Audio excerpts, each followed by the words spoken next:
ہم کوئی نعتیں سنتے ہیں، کوئی اور ایسا کلام سنتے ہیں، اس میں نبی کریم صلی اللہ علیہ وسلم سے طلب امداد کی گئی ہوتی ہے،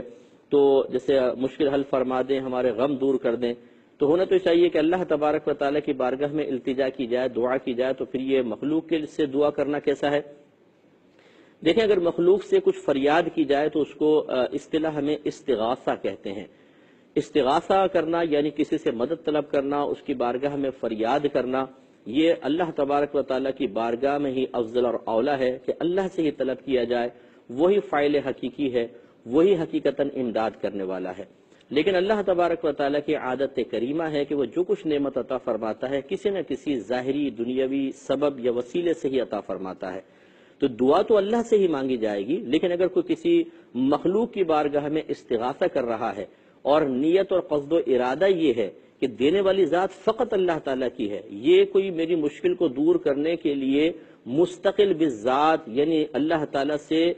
کی محتاجی سے باہر نہیں ہے، اگر یہ ارادہ ہے کہ دینے دے گا اللہ تعالیٰ، محتاجی اللہ ہی دور کرے گا، پھر اگر کسی مخلوق سے فریاد کی جائے تو اس میں شرک کا کوئی تصور نہیں اور نہ یہ غلط ہے۔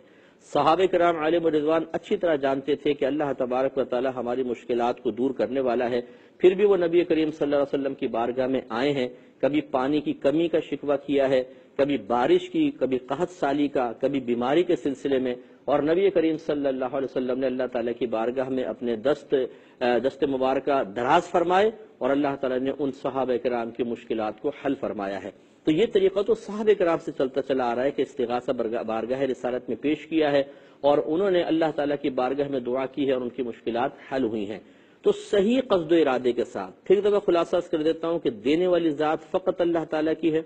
اللہ تعالیٰ سے ہی طلب امداد افضل اور اولا ہے، حقیقی مشکل کشا ہمارے رب کی ہی ذات ہے، وہ اگر نہ چاہے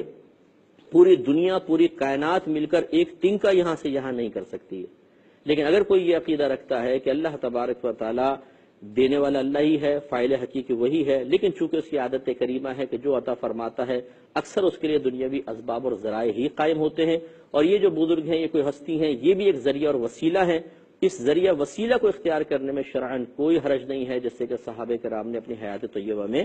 کیا ہے۔ ایک یہ بہن کہتی ہیں کہ انہوں نے